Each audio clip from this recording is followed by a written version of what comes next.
those random questions that pop into your head. They are the just for fun questions that really don't mean anything in the grand scheme of things, but nag at you for curiosity's sake. We are using our Great Question series to make sense of those random thoughts, and today's question comes from the tech world.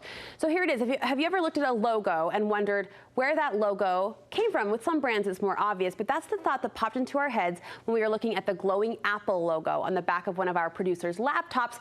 We wondered, why is there a bite missing out of that iconic Apple image? We reached out to our tech expert, Amy Iverson, to see if she had an answer.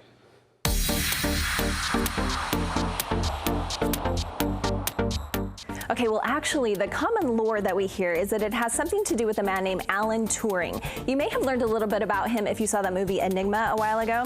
Well, he cracked German wartime codes during World War II and kind of laid the base work for the modern-day computer. Well, some people suspect that he was so upset he was facing indecency charges after World War II that he laced an apple with cyanide, took a bite out of it, and they found him dead with this apple lying next to it. That sounds pretty good, right? Well, it's common lore. It's not true. Other ideas people had is that it had something to do with knowledge from Adam and Eve, biblical times, or maybe something to do with Newton's law of gravity, who dropped the apple. It's none of those. When we finally got in touch with the man who created the logo, he actually said he was kind of hazy on why he even used the apple in the first place, but we do know the reason there's a bite out of it. It's all for design and scale. So when that apple shrinks down to teeny tiny on the back of your iPhone, you can still tell it's an apple and not some other sort of fruit like a cherry. That's it. I hope that answers your great question.